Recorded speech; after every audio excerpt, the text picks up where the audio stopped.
शराब पीकर गाड़ी चलाने वाले एक व्यक्ति के द्वारा एक दुर्घटना हो गई और उस दुर्घटना में एक युवा की मृत्यु हो गई। वो जो युवा था जिसकी मृत्यु हो गई, इकलौता बेटा था और वो माँ फूट फूट कर रोने लगी। अपने बेटे की इस तरह अप्रत्याशित मृत्यु उसके लिए असहनीय थी। उसके बुढ़ापे का एकमात्र सहारा, दुख के सागर में वो डूब गई। कई दिनों तक दुखी रही और फिर धीरे धीरे वो दुख क्रोध में परिवर्तित हो गया और उसने ये सोचा कि जिस व्यक्ति ने मेरे बेटे को मारा, मैं उसको मार दूंगी। प्रतिशोध की अग्नि उसके भीतर जलने लगी और फिर धीरे धीरे वो सोचती गई, विचार करती गई और फिर एक सुबह उसके मन में आया कि मैं उसे मार तो दूंगी, पर क्या उस व्यक्ति को मारने से मेरा बेटा वापस आ जाएगा। उसने सोचा कि मैं उस व्यक्ति को मार तो दूंगी, परंतु उस व्यक्ति के परिवार को मेरे ही तरह दुखों को झेलना पड़ेगा। और वो इस तरह विचार करती गई, सोचती गई। धीरे धीरे उसका मन शांत होने लगा। उसने और सोचा कि वास्तव में मेरे बेटे की मृत्यु का कारण क्या है। यदि वो व्यक्ति जो गाड़ी चला रहा है संयमित होता और यदि शराब के नशे में न होता तो ये दुर्घटना ही नहीं होती। वास्तविक दोषी वो व्यक्ति नहीं है जो गाड़ी चला रहा था, उसका वो व्यसन है, उसकी वो आदत है। और उसने सोचा क्यों ना मैं कुछ ऐसा करूं जिससे लोग इस आदत से ही मुक्त हो जाए। उसने अपना ये विचार अपने मित्र, अपने स्नेहियों के साथ साझा किया और वो सब ने कहा कि हम तुम्हारी मदद करने के लिए तत्पर है। और उन सब ने मिलकर एक समूह, एक समाज सेवी समूह की स्थापना की, जो जगह जगह पर जाकर लोगों को जागरूक करने लगे, सत्र आयोजित करने लगे, शराब के दुष्प्रभाव के बारे में लोगों को बताने लगे, सजगता लाने लगे।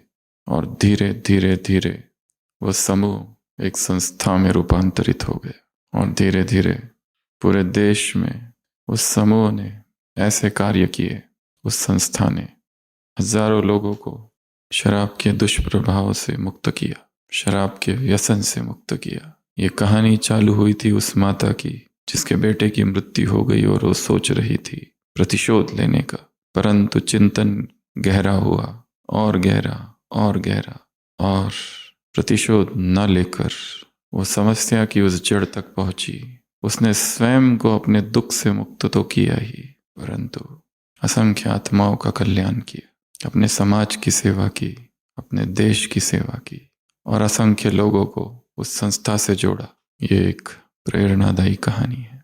हर व्यक्ति के जीवन में ऐसी कहानियां हैं, रोचक रमणीक अनुभवों की कहानी, और इन्हें कब याद करना है, याद करना है। सुबह की अव्यक्त वाणी आज का वरदान।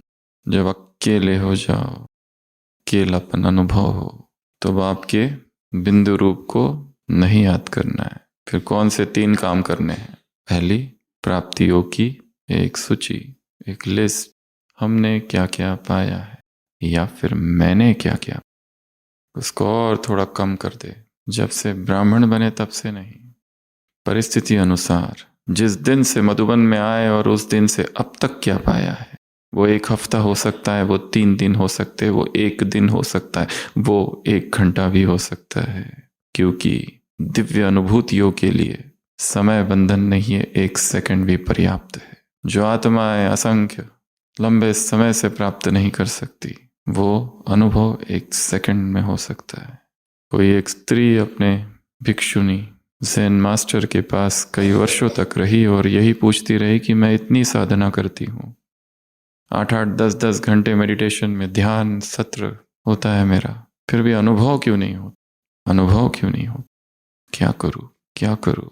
आश्रम के सारे कार्य करती है और मेडिटेशन करती है, पर अनुभव नहीं होता। ज़ेन मास्टर, उस गुरु ने कुछ नहीं कहा, केवल इतना ही प्रतीक्षा। और एक दिन वो जल से पानी भरकर ला रही है, वो गागर उसके सिर पर है और अचानक वो गागर नीचे गिरी, फूट गई, उसके टुकड़े हुए। एक एक टुकड़ा जो था उसमें थोड़ा थोड़ा पानी था, और बस उस पानी को देखते ही जो वर्षों में उसे अनुभव नहीं हुआ वो 1 सेकंड में हो गया। अनुभव आने वाला है, इसका कोई निमंत्रण नहीं आएगा, वो अचानक आएगा। किस समय आएगा, किस व्यक्ति द्वारा आएगा, किस परिस्थिति में आएगा, बताया नहीं जा सकता। वो देख लेती है, वो पानी अलग है, वो मटका अलग है, दोनों भिन्न हैं। ये शरीर, ये आत्मा, दोनों अलग। तार्किक ज्ञान नहीं, थेरोटिकल नॉलेज नहीं, अनुभव जनित, अनुभव युक्त, अनुभव आधारित, अनुभव से जन्मा प्रत्यक्ष, अपरोक्ष, डायरेक्ट ज्ञान। तो आज क्या कहा? अपने प्राप्तियों को याद करो। लिस्ट। कौन सी प्राप्तियां? छोटी छोटी। जब से मधुबन में आए तब से क्या हुआ, जब से इस डिपार्टमेंट में सेवा कर रहे तब से क्या हुआ, जब से मुरलियों का अध्ययन चालू किया तब से क्या हुआ, जब से अमृत वेला सीरियसली कर रहे तब से क्या हुआ, जब से सारे दिन भर ये अटेंशन रहता है, शरीर अलग मैं अलग, तब से क्या हुआ, क्या मिला, जब से कोई नई बात सीखी तब से क्या हुआ, जब से किसी विशेषता को सेवा में लगाया तब से क्या हुआ। तो जब भी अकेले महसूस करो, दास महसूस करो, कुछ भी करने की इच्छा ना हो, न मुरली पढ़ने की इच्छा है, न योग करने की इच्छा है, न सेवा करने की इच्छा है, कमरे में अकेले बंद, और ऐसे भी क्षण इस जीवन में आएंगे, तब पहला अपनी प्राप्तियों की लिस्ट सामने रखो। अपने जीवन में जो हुए हुए रमणीक अनुभव है, उन रमणीक अनुभवों की कहानी याद करो। अपनी ही कहानी। शायद किसी का कोर्स कराया था, किसी की मदद कर दी थी, कोई बीमार था और हमने उस बीमारी के समय उसकी मदद की थी। वो व्यक्ति कभी नहीं भूलता है।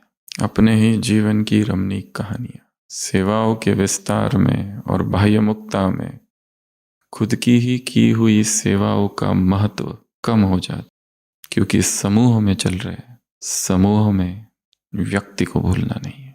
और तीसरा क्या करो? 3 काम करो। तीसरा कार्य भी है। कौन सा?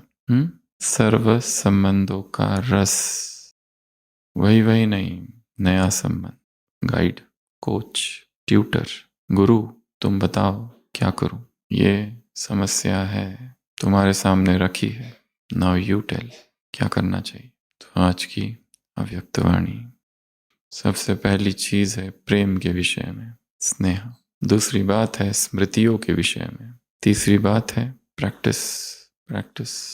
तीसरी बात है शिवरात्रि के विषय में। चौथी बात है प्रैक्टिस के विषय में। और फिर डबल विदेशी, दादिया, स्लोगन और वरदान। तो सबसे पहली बात किसकी है? स्नेह। क्या करो स्नेह का? क्या करोगे स्नेह का? स्नेह की माला बनाओ, स्नेह का पेड़ बनाओ, स्नेह का चित्र बनाओ, स्नेह की कविता बनाओ, स्नेह का गीत बनाओ, स्नेह पर लेख लिखो, स्नेह पर मेडिटेशन सत्र करो, स्नेह का मिलन मनाओ, स्नेह का मेडिटेशन, स्नेह की कमेंट्री, स्नेह की एक्टिविटी, स्नेह का कार्यशाला, स्नेह का पोस्टर, स्नेह का वीडियो, स्नेह का म्यूजिक, स्नेह का एनिमेशन, स्नेह मिलन, सामूहिक स्नेह मिलन, स्नेह का भोज। और उस जब भोज में जाओ तो स्नेह की वस्तु साथ में ले जाओ। स्नेह पर क्लास, स्नेह की प्रयोगशाला, लव गेम्स। तो वतन में बाबा के पास स्नेह के मोती, स्नेह की मालाएं पहुंची, स्नेह की शक्ति मर्ज थी। तो क्या क्या करेंगे स्नेह से? स्नेह पर कुछ लिखो, स्नेह पर गीत बनाओ, एक स्नेह का झाड़ बनाओ जिसमें जिससे स्नेह है उसके गुण लिखो। जो स्नेही है और रूठ गया है उसको स्नेह की सौगात दो। स्नेह का कार्ड, स्नेह का ग्रीटिंग, स्नेह की गिफ्ट, स्नेह की यादें। ये सारे कार्य करने हैं। वर्कशॉप, सेमिनार, स्नेह का मैसेज, स्नेह का टेक्स्ट, स्नेह का कॉल, स्नेह का mail, love walk, love dance. हृदय में घृणा भरी है, नफरत भरी है, निगेटिव प्रभाव है आत्माओं के। उन आत्माओं के प्रति जो निगेटिव प्रभाव है उसे मिटाने के लिए love rose, O my love, like a red rose that is newly sprung in June. O my love like a melody that is sweetly played in tune. Love पर अभंग, भक्ति गीत, प्रेम की साधना, प्रेम की कविता और प्रेम की प्रार्थना, प्रेम के संकल्प और प्रेम के बोल और प्रेम के संबंध और प्रेम के संपर्क, प्रेम की दृष्टि और प्रेम की वृत्ति और प्रेम के स्वप्न और प्रेम की कल्पनाएं, प्रेम का दृष्टिकोण। प्रेम शब्द बीच में लिखो और उससे क्या क्या किया जा सकता है उसका एक चित्र बनाना है। बीच में रहेगा लव और सोचो इस लव को जीवन में लाने के लिए क्या क्या करे। तो यह है सबसे पहला काम आज की मुरली से। अलग अलग कार्य हैं जो करने हैं। क्षमा मांगना, क्षमा करना, धन्यवाद, ग्रेटिट्यूड ट्री। एक झाड़ बनाओ और उस झाड़ में किस किस का धन्यवाद किया जाए। मधुबन में आए हैं, बाबा का धन्यवाद, मधुबन का धन्यवाद, इस भूमि का धन्यवाद, यहाँ के प्रकंपनों का, वाइब्रेशंस का धन्यवाद, यहाँ के निवासियों का धन्यवाद, इन इमारतों का धन्यवाद, इन दीवारों का धन्यवाद, इन चित्रों का धन्यवाद, इन गीतों का धन्यवाद, इन क्लासेस का धन्यवाद, यहाँ की विशुद्ध मंशा का धन्यवाद, उन दादियों का धन्यवाद। हृदय को धन्यवाद से, ग्रैटिट्यूड से, अहोभाव से, थैंकफुलनेस से जितना भरेंगे उतनी निगेटिविटी कम होगी। उन आत्माओं का जिन्होंने ज्ञान में चलने में मदद की थी, सहयोग दिया, उन आत्माओं का जो विघ्न बने थे, अगर वो ना होते तो इतने शक्तिशाली हम आज ना होते। सहनशीलता का कवच पहनो, इसी मुरली में बाबा ने कहा है। तो क्या हो जाओगे? डैश हो जाओगे। क्या? निर्विघ्न। मुरली में निर्विघ्न शब्द है क्या? सेफ। कौन सा कवच? सहनशीलता। जब वो आत्मा ही नहीं होती तो हम कवच ही क्यों पहनते? युद्ध भूमि खाली पड़ी है, कोई दुश्मनी नहीं है, कवच से तो गर्मी होगी, बाहर निकाल के रख। पर जब दुश्मनों का आक्रमण हो रहा है चारों तरफ से, कवच पहनना होता है। पहला कार्य मुरली से स्नेह, स्नेह के मोती, स्नेह की माला, स्नेह की शक्ति इमर्ज रूप में थी। स्नेही बच्चे, स्नेह का सागर, इसका प्रतीकात्मक पोस्टर क्या हो सकता है उसका चित्र बनाना है। स्नेह का सागर, यह शब्द आते ही आंखों के सामने कौन सा चित्र आता है? स्नेह का सागर वो परमात्मा, उसका कौन सा चित्र आता है? तो ये पहला कार्य। दूसरा कार्य मुरली से स्मृतियां। कौन सी स्मृति? मैं कौन हूं, मैं कौन हूं। इस स्मृति ने क्या कर दिया? सब परिवर्तन कर दिया। दृष्टि, वृत्ति, स्मृति परिवर्तन कर दिया, सब कुछ बदल दिया इसे एक स्मृति ने। मैं कौन हूं पर चर्चा सत्र आयोजित। मैं कौन हूं अपने आप से पूछना, और इसका उत्तर ये नहीं है मैं आत्मा हूं, ये उत्तर छोड़कर, और मैं उसके सामने ढेर सारे विशेषण जोड़कर, वो भी नहीं। मैं कौन हूं? स्वयं से स्वयं का परिचय कराओ। खुद ही को पत्र लिखो एक, कि तुमको याद है तुम कौन हो। रट तो बहुत लिया है, महान आत्मा हो, ये आत्मा हो, वो आत्मा, मैं कौन हूं? फिर से रिवाइज्ड, फिर से याद, क्या वही हूं जो हूं? दूसरों के सामने जो दिखा रहा हूं, क्या वो मैं हूं? जो मैं स्वयं के लिए सोचता हूं, क्या मैं वो हूं? और तीसरा, जो दूसरे मेरे बारे में सोचते, क्या मैं वो हूं? जब दो व्यक्ति मिलते हैं तो दो नहीं मिलते, 6 लोग मिलते हैं, क्योंकि एक में 3 समाये हैं। तो यहाँ कितने लोगों की सभा बैठी है? डिवाइडेड बाय 3, क्योंकि एक एक में 3 भरे हैं। एक वो जो मैं अपने लिए सोचता हूँ, दूसरा वो जो मैं बनना चाहता हूँ, और तीसरा वो जो दूसरे मेरे लिए सोचते हैं। कोई सोचता है ये बहुत महान है, कोई सोचता है पाखंडी है। नाटक देखो कितना कर रहा है। भाषण तो बड़े बड़े करते हैं, बाकी प्रैक्टिकल में दिखता कुछ भी नहीं है। अमृत वेला उठते हैं 2 बजे, पर दिन भर लड़ाइयाँ करते रहते हैं। पूरी की पूरी मुरली बाय हार्ट। क्विज में 100 में से 100 मार्क, पर मदद मांगो तो कभी मदद नहीं करते। परोपकार तो दिखाई देता नहीं दूर दूर तक। ऐसे स्वार्थी, ये कैसा तीव्र पुरुषार्थ का पथिक है बाबा? ऐसे प्रश्न पूछते हैं उसके लिए बाबा से। मैं कौन हूं, ये खोज है। उत्तर देने की जल्दी नहीं करना है, जल्दबाजी करना ही नहीं, क्योंकि रटे रटाए उत्तर ढेर सारे भरे पड़े। इसलिए ज्ञान अर्थात ज्ञान की पराकाष्ठा है संपूर्ण मौन। कहते हैं बुद्ध और महावीर समकालीन थे। कहानी शायद झूठी भी हो सकती है, पर कहा गया है दोनों 3 दिन 3 रात एक ही कमरे में रुके थे। दोनों के सिद्धांत भिन्न, जरा भी मेल नहीं खाते। शब्द भिन्न, सिद्धांत भिन्न, धारणाएं भिन्न, सब कुछ अलग, और उनके दोनों के शिष्यों में, इसके भिक्षु उसके अनुयायी, हमेशा वाद विवाद झगड़ा होता ही रहता था। और कहा जाता है वो तीनों जब थे तो उनके शिष्यों में बहुत उत्सुकता थी क्या चर्चा करेंगे, और वो दोनों तीनों दिन मौन ही रहे, क्योंकि लड़ाइयाँ नीचे के तल पर है, ऊपर के तल पर नहीं। संपूर्णता में कोई लड़ाई नहीं है। क्राइस्ट, मोहम्मद, गुरु नानक, ये सब अगर मिल गए, लड़ाइयाँ इनमें नहीं है। लड़ाइयाँ लोअर लेवल ऑफ कॉन्शियसनेस में है। शिव के गण और राम के बंदर, राम और शिव में लड़ाई हो गई, भक्ति मार्ग में दिखाते हैं, भयंकर लड़ाई हो गई। तो जब बॉसेस की लड़ाई हुई तो उनके जो एम्प्लॉय थे, शिव के गण और बंदरों की भी भयंकर लड़ाई हो गई। फिर बॉसेस का कॉम्प्रोमाइज हो गया, दोनों की दोस्ती हो गई, पर इनकी लड़ाई चालू ही थी, क्योंकि निचले तल पर लड़ाइयाँ है, ऊंचाई में कोई लड़ाई नहीं है। और यदि मन इस समय द्वंद्व में है, अर्थात हम लो लेवल पर है, अर्थात परिस्थितियों को बदलना नहीं है। लकीर एक छोटी है, उसको बड़ा करना है बिना उसको हाथ लगाए। दूसरी बड़ी लकीर खींचनी है, बड़ी लकीर खींचनी अर्थात ऊंचा उठ जाओ। ये व्यक्ति ने मेरे साथ ऐसा क्यों किया, उसने मुझे ऐसा क्यों बोला, उसका व्यवहार और उसके शब्द घातक प्रहार करते हृदय में। क्यों? क्योंकि तुम और वो एक साथ खड़े हैं। तुम ऊपर चले जाओ, उसको करने दो प्रहार। स्मृतियाँ। तो कौन सी स्मृति? मैं कौन हूँ।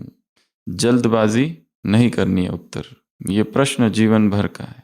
मैं हूँ कौन, मैं हूँ क्या? वही हूँ जो अमृत वेला हूँ, जो मुरली के समय हूँ, कर्म में भी वही हूँ, जब दरवाजे बंद है तब भी वही हूँ, सोता हूँ तो ही वही हूँ, जब दूसरे मेरी निंदा करते उपहास करते तो भी मैं वही हूँ, जब बहुत महिमा होती है क्या मैं वही हूँ? कौन हूँ, कौन हूँ, कौन हूँ, कौन हूँ? ये खोज धीरे धीरे शायद किसी उत्तर तक पहुंचाएगी। जो उत्तर रटा रटाया ना हो, पढ़ा पढ़ाया ना हो, चुराया ना हो, कहीं से लिया ना हो, किसी का दिया ना हो, वो मेरा अपना होगा। तो ये आज की मुरली से दूसरा कार्य कौन सा है? स्मृति। मैं कौन हूँ, इस यात्रा पर निकलना है। तीसरी पॉइंट, शिवरात्रि। क्या करो? धूमधाम से करो, धमाल को कमाल से खत्म करो। ऐसा कुछ करो जो आज तक किया नहीं। क्यों करो? क्यों करो? क्योंकि भक्त तुम्हें पुकारते हैं। उसको तो कोई बड़ी आपदा आती है तब उस परमात्मा को पुकारते, परंतु निरंतर किसको पुकारते? तुमको पुकारते हैं। तुम ही हनुमान गणेश तुम ही हो, वो तुमको पुकारते हैं। दयालु हो कृपालु तुमको पुकारते हैं। समर्थ बनकर उनको समर्थी दिलाओ। हे समर्थ आत्माएं, कहा ना मुरली में, आह्वान है ये भगवान का। Make them powerful. तड़प रहे, भटक रहे, प्यासे है, उन प्यासी आत्माओं को, तड़पती आत्माओं को, भटकती आत्माओं को उनकी प्यास मिटानी है। मिटा वही सकते हैं जिनकी खुद की प्यास मिटी है। दे वो सकते हैं जिनके पास है। जो स्वयं ही अकिंचन ब्राह्मण है वो क्या देंगे? जो स्वयं ही विपन्नता में जी रहे हैं वो क्या देंगे? क्योंकि यहाँ जो देना है वो स्थूल नहीं है, सूक्ष्म है। जो देना है वो ब्रह्मचर्य द्वारा अर्जित है। जो देना है वो प्यूरिटी से प्राप्त हुआ है, परमात्मा वरदान है। तो क्या करेंगे शिवरात्रि में? बहुत सारे कार्य। ये मुरली पुरानी है और उसके बाद सब कुछ जो जो कहा है बाबा ने और जो जो सोचा जा सकता है बाबा के बच्चों ने वो सब कर दिखाया है। प्रदर्शनी से लेके तो महोत्सव से लेके तो चित्र प्रदर्शनी से लेके तो म्यूजियम से लेके तो ढेर सारी बातें। एक और चीज की जा सकती है, वो है शिवरात्रि संग्रहालय। शिवरात्रि से संबंधित जो जो वस्तुएं हैं उनका संग्रहालय स्थापित करना। उन दिनों में सामाजिक सामूहिक सेवा, किसी अनाथालय या किसी वृद्धाश्रम में जाकर वहां पर भोजन का आयोजन करना, ये समाज सेवा वाले कार्य है। परंतु मुख्य लक्ष्य है संदेश देना है। कोई भी उलाहना ना रह जाए कि दिया नहीं, और दिया तो भी लेट क्यों दिया, ये भी ना रह जाए, इसलिए आप करो। Marketing strategies, Shivratri marketing strategies. भगवान के पास ज्ञान योग के प्रोडक्ट्स है, हम सेल्समैन हैं, दुकान उसने खोली है और वो बेचने हैं। बाबा को क्या कहते हैं? मुझे बेस्ट अच्छे अच्छे सेल्समैन चाहिए, जिनकी बुद्धि थोड़ी चले, जो सोचे क्या किया जा सकता है। कोई आर्ट कंपटीशन, कोई पोस्टर कंपटीशन, कोई रंगोली कंपटीशन, कुछ भी, कोई लेक्चर, कोई वर्कशॉप, कोई सेमिनार, कोई एग्जीबिशन, नई बातें जो हुई नहीं है वो सोचना है। हर बार वही झांकियाँ नहीं बनानी है, हर बार वही शिवलिंग नहीं बनाने हैं। अब वो करो जो अब तक किया नहीं है। मनसा वाचा कर्मणा संबंध संपर्क सबसे, क्या कहा मुरली में, सेवा करो, संदेश पहुंचाओ। संदेश का कौन सा वो मार्ग है जो अभी भी अनटच्ड है? और ये सारी टचिंग्स कब होगी? केवल अमृत वेला, मॉर्निंग। तो जब भी कोई नई प्लानिंग करनी हो, बड़ा डिसीजन लेना हो जीवन का, दिन पर भरोसा नहीं करना कभी, क्योंकि दिन में हमारा मन प्रभाव में रहता है आत्माओं के। वो सुबह का समय है जब वो प्रभाव थोड़े दूर रहते हैं। उस समय प्रातः काल उठते ही, रात में ही संकल्प करो कि इसके बारे में कल सुबह मैं सोचूंगा क्या करना है। वो व्यक्ति हो सकता है, सेवा हो सकती है, संस्कार, बीमारी या हिसाब किताब, कुछ भी, या कोई डिसीजन स्वास्थ्य संबंधित। और बाबा ने कहा जो करना है फटाफट करो। तो तीसरी पॉइंट, शिव रात्रि। तो कुछ तो क्या करना है, कमाल, नया। पर नया करने के लिए पुराने का ज्ञान होना आवश्यक है, रॉ मटेरियल जरूरी है। तो पहले ये देखो कि अब तक क्या क्या हुआ है, उसके बाद ही आइडियाज आएगी कि ये अभी करना है। तो यज्ञ की मैगजीन निकलती है ज्ञानामृत, तो आज सबको काम दे रहे 15 तारीख हर मास के अंदर वो पूरी मैगजीन पढ़ के हो जानी चाहिए, ठीक है। Deadline 15th। और जब हम कह रहे पूरी, अर्थात पूरी, क्योंकि उसमें भाई बहनों के अनुभव आते हैं, और दूसरों के अनुभवों से बड़ा क्लास और कोई नहीं हो सकता।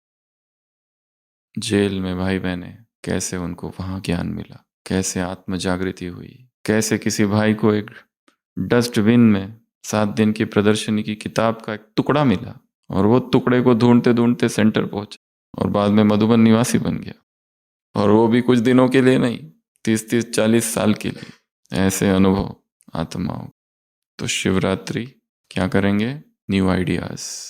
और न्यू आइडियाज के लिए ओल्ड आइडियाज जो अब तक इम्प्लीमेंट की गई है, जिनका कार्यान्वयन हो चुका है, उनको स्टडी करना। चौथी पॉइंट और सबसे इंपॉर्टेंट पूरी मुरली में, प्रैक्टिस। 5 बातें हैं ब्रह्मा बाबा की। पहली, दृष्टि। जिसको दृष्टि दिया वो व्यक्ति क्या होगा, समर्थ, शक्तिशाली। दूसरी बात, डेली डायरी। कौन सी डायरी, मैं आत्मा हूँ, मैं आत्मा हूँ, मैं आत्मा हूँ। यही एकमात्र अभ्यास है, और कोई अभ्यास ही नहीं है। क्योंकि जब जब हमने अपने आप को देह समझा और देह भान में आए, तब तब पाप, विकर्म, कुकर्म, गलतियां, गफलत हुई है। सारा खेल ही ये है। बाबा ने कहा अमृत वेला तो ठीक है, पर वो स्थिति दिन में आते आते सोल कॉन्शियस से कर्म कॉन्शियस और फिर डाइल्यूट हो जाती है। इसके लिए सारे दिन भर प्रैक्टिस करो। क्या प्रैक्टिस करो, मैं आत्मा। एक राजकुमारी को एक सन्यासी से प्यार हो गया। सन्यासी युवा था, तेजस्वी। उसने अपने पिताजी से कहा मुझे इससे विवाह करना है। सन्यासी को पकड़कर लाया गया और राजा ने कहा तुम मेरी बेटी से विवाह करो। सन्यासी ने कहा विवाह करेगा कौन, मैं तो हूं ही नहीं। राजा को अपमानित महसूस हुआ, ये क्या कह रहा है। राजा ने फिर समझाया तुम्हें मेरी बेटी से विवाह करना है। उसने कहा मैं हूं ही नहीं, मेरा इस शरीर के साथ संबंध तो कब से टूट गया है। राजा और क्रोधित हो गया, राजा को ज्ञान सुना रहा है। राजा ने कहा इसे मार दो तलवार से अभी के अभी, उसकी गर्दन अलग कर दो। उसने कहा गर्दन मैं हूं ही नहीं। जैसे वसंत में हवाएं आकर्षित होती है, वो फूल आमंत्रण देते हवाओं को आओ और हमें गिराओ, वैसे ही वो सन्यासी कहता है तुम आकर काट दो, मुझे कुछ फर्क नहीं पड़ता, क्योंकि मैं ये शरीर हूं ही नहीं। शरीर के साथ मेरा तदात्म कब का टूट चुका है। जैसे ही सन्यासी ये शब्द कहता है, राजा 1 मिनट के लिए रुकता है, खिड़की से बाहर देखता है। वास्तव में वो वसंत का मौसम है, वास्तव में हवाओं में हवाएं चल रही है, और वास्तव में पेड़ों से फूल झड़ रहे हैं। ऐसी निर्भीकता, जहां मृत्यु में भी जीवन दिखाई दे रहा है, इसको, इसे मारकर क्या फायदा, इसे मैं तो मार ही नहीं सकता। सन्यासी को छोड़ देते, मैरिज कैंसिल। करण करावन हार और करण हार अलग, शरीर अलग, आत्मा अलग। ठंड किसको लग रही है, भोजन किसको चाहिए, प्यास किसको लगती है, और थकान किसको होती है, और नींद किसको चाहिए, और दर्द कहाँ होता है, बैठ बैठ के घुटने किसके दुखते हैं, आत्मा के। ऐसा तदात्म है कि दोनों एक हो गए। एक को कुछ होता है तो दूसरे को कुछ होता है। अब इसको कैसे तोड़े, ये कठिन कार्य है, जीवन भर का कार्य है। केवल थियरी से कुछ नहीं होगा, गहरी साधना है। भक्ति में उदाहरण दिया है गीला नारियल और सूखा नारियल। गीला नारियल अर्थात दोनों जुड़े हुए हैं, और सबसे सर्वोच्च अवस्था है सूखा नारियल। दोनों अलग अलग, शरीर अलग, आत्मा अलग, गिरी अलग, खोल अलग, कोकोनट एंड शेल डिफरेंट। चलते फिरते ये अनुभव कि ये शरीर में हूँ ही नहीं। बाबा ने यही प्रैक्टिस की, मैं आत्मा, यशोदा आत्मा, ये आत्मा, ये आत्मा। तो मेन प्रैक्टिस ये एकमात्र यही है, जो कब करनी है? दिन भर। ये दूसरा कार्य। तीसरा, ब्रह्मा बाबा की तीसरी बात, नाइट कोर्ट, रात की कचेरी। कर्मेंद्रियों से पूछो। क्या पूछेंगे? ये तुमने जो कार्य किया आज दिन में, वो किसी भी रीति से फायदे वाला था क्या? ये जो तुमने आंखों के सामने इंटरनेट खोला, शॉर्ट्स, रील्स, ये जो 1 घंटा देखे, इधर की न्यूज़ और उधर की न्यूज़, इससे तुम्हें क्या मिला? टाइम वेस्ट के अतिरिक्त टॉक। ये आंखें क्या देख रही है, कान क्या सुन रहे? उसे बिजी रखो पढ़ने में, मुरलियाँ पढ़ने में, ज्ञान की बातें पढ़ने में, नहीं तो वो भटके। 5 मिनट भी तो एकाग्र नहीं होता है मन। 5 मिनट भी अगर कहो कि योग में अशरीरी होकर आत्मिक स्वरूप में स्थित हो जाओ, तब सबसे ज्यादा शरीर ही याद आता है। क्या ये असंभव सा कार्य है? इसी मुरली में कहा है असंभव संभव। इसी मुरली में कहा है निरंतर अटेंशन। इसी मुरली में कहा है जो एक ने किया वो सब कर सकते हैं। तो रात में आत्मा की चेकिंग। चौथी बात, अंतिम स्थिति ब्रह्मा की कैसी थी? अशरीरी, न्यारा, कर्मातीत, साक्षी, करण करावनहार, करणहार अलग, न्यारी अलग अलग शब्द है। तो ये सारे शब्दों का क्या बनाना है? एक छोटे छोटे कार्ड बनाने हैं, और जहां हम रहते हैं, जो कमरा है, बेडरूम है, वहां लगा के रखने हैं। अशरीरी, कर्मातीत, साक्षी, न्यारा, फरिश्ता, निराकार, वो सारे शब्द ऐसे घूरते रहने चाहिए तुम बीच में, और वो इधर इधर से देखते रहे ताकि याद रहे। ये लक्ष्य है। ये सारे शब्द मुरलियों में आते हैं और कई बार हम सब ने सुने हैं। कर्मातीत कितनी बार सुना है? न्यारा कितनी बार सुना है? फरिश्ता कितनी बार सुना है? निराकार कितनी बार सुना है? चलते फिरते अशरीरी। और जो शब्द कई बार सुने जाते हैं उनका प्रभाव भी कम होने लगता है। तो उनके तरफ देखने का दृष्टिकोण बदलना है। प्रैक्टिस वही है, अलग अलग।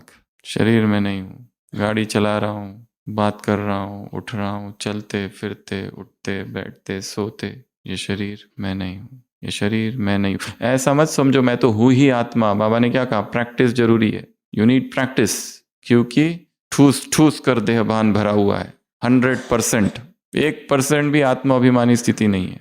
प्रैक्टिस अभी की अभी प्रैक्टिस करो, यहाँ बैठे बैठे ही, सुनते सुनते ही। सुन कौन रहा है? आत्मा। जो सुना रहा है वो कौन है? आत्मा। जो बैठे है वो कौन है? आत्मा है।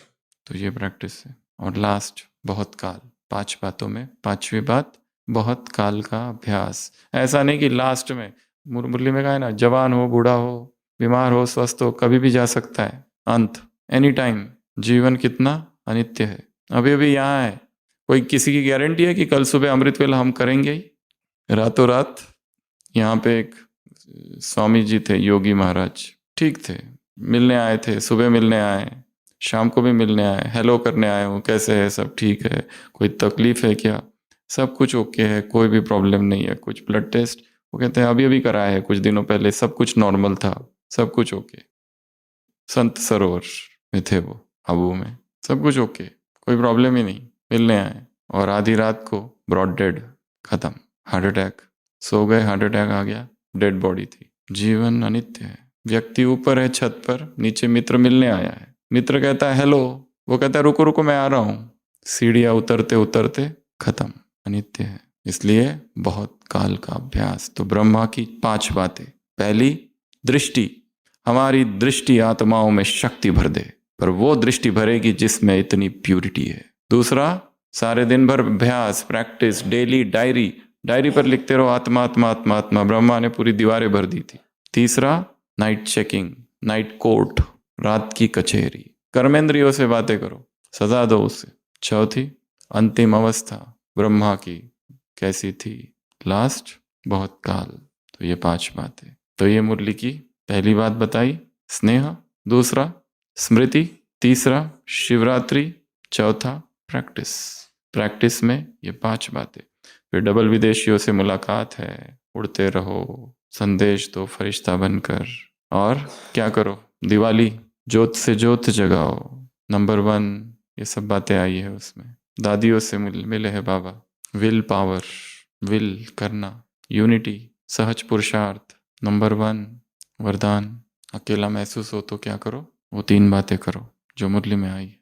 घूमने निकल जाओ, प्रकृति के सानिध्य में जाओ, वहां बैठो, सूरज को देखो, चंद्रमा को देखो, तारों को देखो, प्रकृति में ज्ञान के सिंबॉलिज्म ढूंढो, पेड़ों को देखो, सृष्टि वृक्ष को याद करो। जो जो ज्ञान में शब्द आते हैं वो प्रकृति में ढूंढना। वास्तविक राजयोग बाबा के कमरे के बाहर से चालू होता है। मुरलियों में आया है, बिंदु ही सब कुछ है, इस बिंदु में ही सूक्ष्मतन परम धाम, इस बिंदु में ही आदि मध्य अंत, इस बिंदु में ही विनाश स्थापना, सब कुछ यहीं समाया हुआ है। ये सारा जो है ये प्रारंभिक अवस्था है। ट्रांसलाइट, फोटो, पॉइंट, गीत, रेड लाइट। विनाश के समय ये सब होगा क्या? कुछ नहीं। कहीं पर भी बैठो, यहाँ मैं आत्मा हूँ, प्रकृति में हूँ, और अब ऊपर जा रही हूँ, फिर सूक्ष्म वतन, ये वरदान वो वरदान, और फिर परम धाम, फिर इसको सकाश उसको सकाश, सब यही है। Everything is here. बिंदु में ही बाप आप रचना सब कुछ बिंदु में समाया हुआ है। एवरीथिंग सब इधर ही है। मुरलिया है इस पर, अव्यक्तवाणी है। लास्ट पॉइंट, मायापति। मायापति पर क्या करना है? कंपटीशन करनी है। कैसे बनेंगे? क्या लिखा है मुरली में? स्लोगन क्या है? बहुरूप है उसके, माया के बहुरूप पर वर्कशॉप। कौन से बहुरूप है? Role play. उसके विभिन्न रूप है तो हमारे भी क्या हो? विभिन्न रूप। उस माया को जिसने परखा वो विजयी है। माया को जिसने जाना वो विजयी है। भगवान को जानना कठिन है, ध्रुव है, कोटों में कोई में कोई, पर उसमें भी ये माया है, ये जानना और महत्वपूर्ण है। परंतु लास्ट पॉइंट, पुरुषार्थ का टेंशन नहीं हो। कैसा हो? सहज शांत रीति से, क्योंकि पुरुषार्थ एक ही है, मैं कौन हूं। ऐसे कैसे? मास्टर मायापति को ऐसे ऐसे ऐसे सर्व संबंध बाप, सर्व संबंधों का रस एक बाप से लेने वाली आत्माओं को ऐसे, समर्थ आत्माओं को ऐसे, स्नेही आत्माओं को ऐसे, अपनी चेकिंग करने वाली आत्माओं को, रात की कचेरी लगाने वाली आत्माओं को, मैं कौन हूँ इसका उत्तर ढूंढने वाली आत्माओं को ऐसे, शिवरात्रि के नए प्रोग्राम्स, नई टेक्निक्स ढूंढने वाली आत्माओं को ऐसे, प्रेम प्रेम प्रेम प्रेम पर पूरा विस्तार करने वाली आत्माओं को ऐसे, प्रेम के मोती, प्रेम की माला, स्नेह की शक्ति ऐसे, सर्व आकर्षणों से उपराम। स्नेह से 2 बातें होती है, एक तो सहयोगी बनते हैं और दूसरा सर्व आकर्षणों से उपराम हो जाते हैं। ऐसे सर्व आकर्षणों से उपराम, ऐसे फरिश्ता, ऐसे अशरीरी, ऐसे साक्षी, ऐसे न्यारे, ऐसे निराकारी, ऐसे करण करावनहार और करावनहार की स्मृति, ऐसे कर्मेंद्रियों से बात करने वाली आत्माओं को ऐसे, ऐसे विल पावर, ऐसे नंबर 1, ऐसे ऐसे ऐसे ऐसे ऐसे सहनशीलता का कवच बनने वाली आत्माओं, ऐसे मन की नाव को हद के किनारों से दूर ले जाने वाली आत्माओं को, मन की नाव को हद के किनारों से दूर ले जाने वाली आत्माओं को ऐसे, उल्हाने समाप्त करने वाली आत्माओं को ऐसे, दयालु कृपालु आत्माओं को ऐसे, हे तृप्त आत्माओं, हे समर्थ आत्माओं, दूसरों को तृप्त करो, दूसरों को समर्थ करो। स्मृति दिवस ही समर्थी दिवस है। और स्मृति अर्थात केवल एक की स्मृति नहीं, अपने जीवन की स्मृतियों को याद करो। मैं कौन हूं की स्मृति याद करो। ऐसे ऐसे गणेश, ऐसे हनुमान, ऐसे गौपाल की माताओं को, ऐसे पांडवों को, ऐसे शक्तियों को, ऐसे समीप आने वाली आत्माओं को, संपन्न बनने वाली आत्माओं को, ब्रह्मा को फॉलो करने वाली आत्माओं को, ऐसे ऐसे ऐसे सहज पुरुषार्थी आत्माओं को, ऐसे ईशु दादू से मुलाकात, यज्ञ रक्षक आत्माओं को, ऐसे ऐसे बहुत काल का अभ्यास करने वाली आत्माओं को, ऐसे ऐसे मैं हूं ही नहीं, किसको मारना है मारो, अपने जीवन की रमणीक कहानियों को याद करने वाली आत्माओं को, संगठन में यूनिटी, ऐसे आत्माओं को बाप दादा का याद प्यार, गुड नाइट और नमस्ते। हम रूहानी बच्चों की, रूहानी बाप दादा को याद प्यार, गुड नाइट और नमस्ते।